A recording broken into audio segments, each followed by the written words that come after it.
Ladies and gentlemen, welcome to the Kayfabe podcast. My name is Axel. For the last couple of episodes, we have been covering the Kung Fu Unitree robots. And a question arises in my head.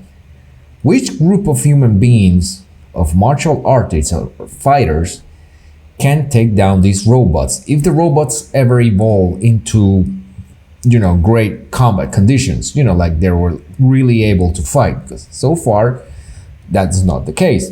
But when the robots get really good at fighting, what group of human individuals could be good enough to defeat these robots in martial art combats? Okay, of course, if we get machine guns and stuff on a bazooka, we can take them down. Okay, we're talking martial arts. And I was searching in my mind which group of individuals of rough, tough martial artists can take this robot down.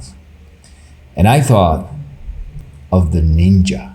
Ninjas can take these robots easy, of course. And I decided to look at the history of the ninjas because, of course, all I know from ninjas is Scorpion, Sub-Zero, the Ninja Turtles, Power Rangers, Ninja Storm. The 80s, everything was ninja. You go back in time. For the younger viewers, go back in time into the 80s and everything was ninja. You got the Ninja Turtles, the American Ninjas, the Ninja this, Ninja that, Shinobi, Ninja Gaiden, everything was ninja. While searching the history, it turns out that the ninjas never existed. They were fake. It's like freaking Santa Claus. And I was like, what do you mean ninjas didn't exist? What are you talking about? What do you mean? There's plenty of lore, there's plenty of, ancient history and the ninjas. I've seen the movies. And of course, everything was fake. Ladies and gentlemen, I'm going to present you a video that will make some explanation how come the ninjas came to be a martial arts, because how can something from fiction came through as a legit martial art? Okay, so let's see what it's let's check this video out. Ninjas may be some of the most mysterious, most famous, and at the same time, most misunderstood figures in Japanese history.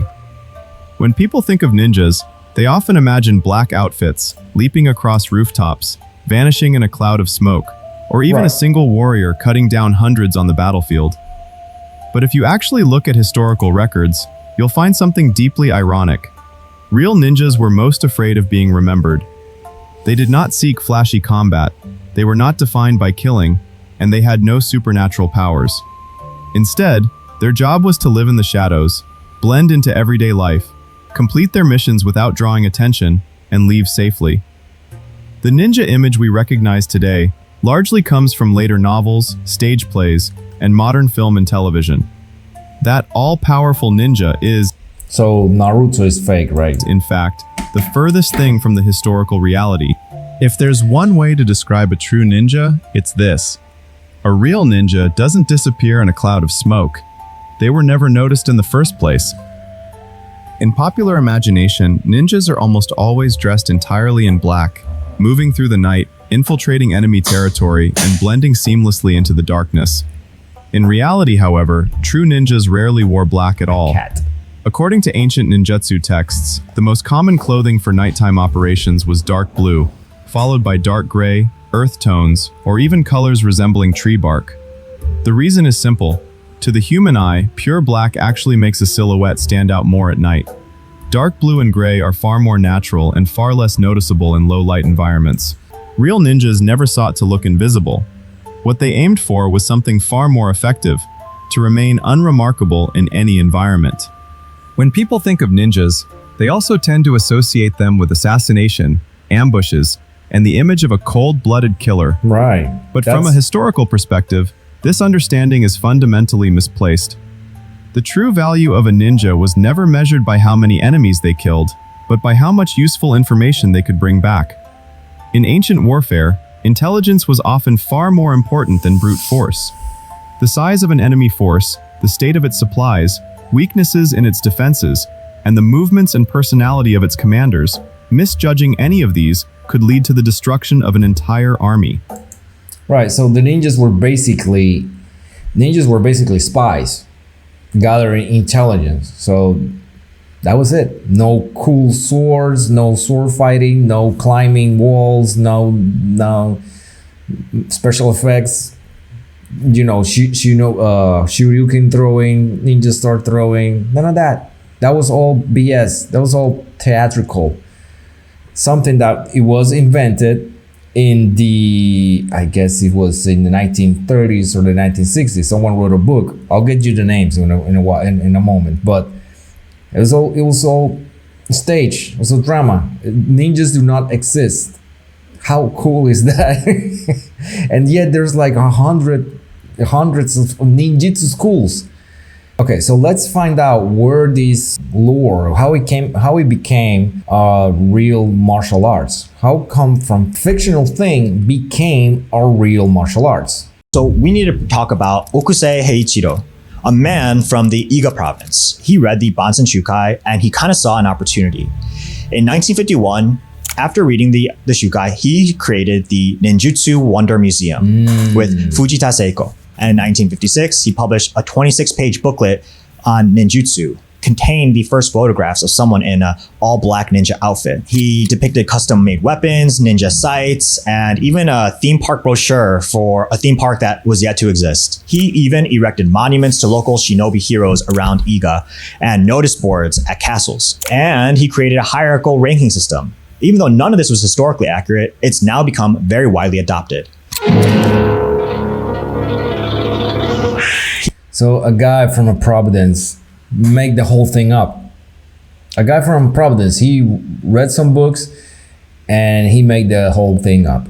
So from a lie, ninjutsu is worldwide recognized as one of the top martial arts, lore or culture that there is, based on a makeup thing from a guy. I don't think ninjas can beat those robots.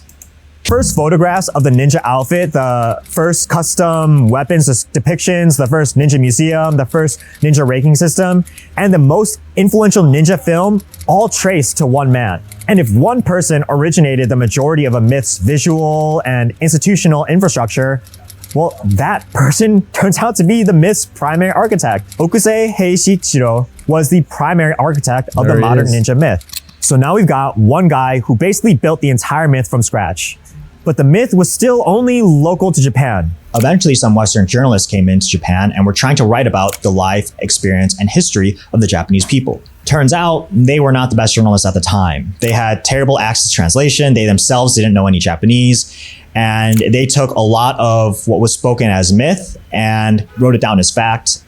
A lot of these guys are, and I'm sorry to say this, are just incompetent. They don't have the language skills or the depth of historical knowledge to really assess what they're being told by Japanese sources. Largely influenced by the Shinobi no Mono movie, the West ended up stripping away a lot of the cultural context while keeping most of the aesthetic that was depicted in Shinobi no Mono. The Western ninja is very martial-minded and physical, whereas the Edo period ninja were more sorcery and wizardry. But that all got dropped and lost in translation. All right, guys, so there you have it. Ninjas are real. Ninjas are as real as Santa Claus. Yep, there you have it. Ninjas were fake. Ninjas were made up thing from a guy who probably got rich writing things, and then the reporters from the United States studying the Japanese people ran into this guy and the ninja culture and the ninja magazine, and then they brought it to United States and started putting those magnificent ninjas in movies and television, and this was real because probably they thought that the ninjas were real. Now, I feel so scammed right now. And how come you for looking for answers, a dream scenario of a challenge between robots and ninjas turned out to be fake. So this is what we do here. We find out things and we tell the truth. And the truth is that the ninjas were real. So there you have it. Ninjas don't stand a chance against robots, and because they were never real in the first place. Now those ninjutsu schools we have today, I guess, is the real thing, and you can learn some skills. But I will encourage everybody to search for the real thing. I'm actually heartbroken because I'm a massive ninja fan. I'm a massive ninja fan.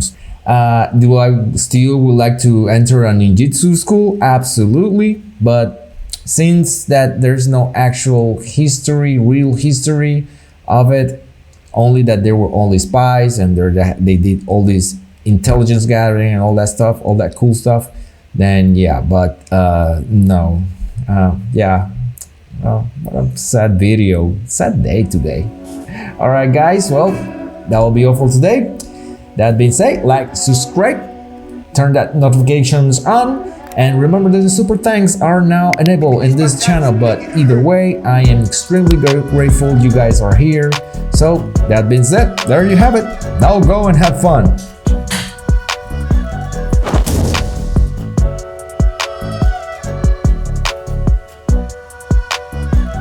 That didn't work.